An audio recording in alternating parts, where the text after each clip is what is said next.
সিলেট টেস্টের প্রথম দিন শেষে আয়ারল্যান্ডের বিপক্ষে চালকের আসনে নেই বাংলাদেশ। একের পর এক ক্যাচ মিসে হতাশ করেছে শান্তরা। দিন শেষে আইরিশদের সংগ্রহ ৮ উইকেটে ২৭০ রান 50 করেন পল স্টার্লিং ও অভিষিক্ত ক্যাট কারমাইকেল। মিরাজের ৩ উইকেট, অভিষিক্ত মুরাদের জোড়া শিকার। ৭ উইকেটে ২৭০ রানে দিন শেষ হতে যাচ্ছিল আয়ারল্যান্ডের। তাইজুল তখনও উইকেট শূন্য। দিনের শেষ বলে প্রথম সাফল্য তার। ৩০ করা নেইলকে ফেরানোয় কিছুটা স্বস্তি। সিলেটের শেষের মতো শুরুর ওভারেই উইকেট নেয় বাংলাদেশ।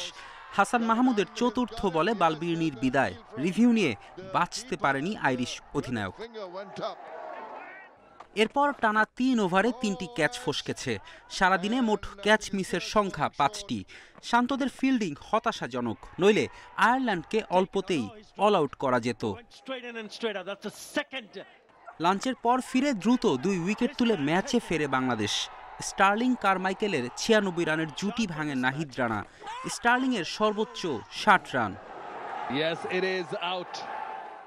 রিভিউ নেওয়ার ক্ষেত্রে এদিন সফল শান্ত।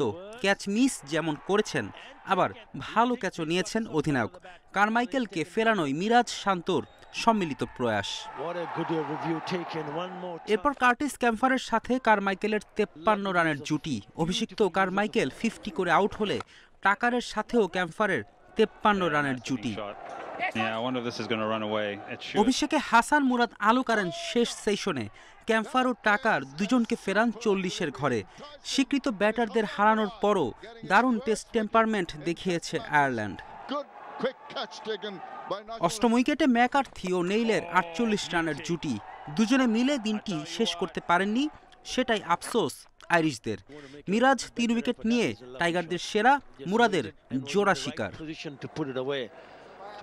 ক্যাচ মিসের মহড়ায় আয়ারল্যান্ডকে প্রথম দিন অল আউট করতে না পারার আক্ষেপ বাংলাদেশের।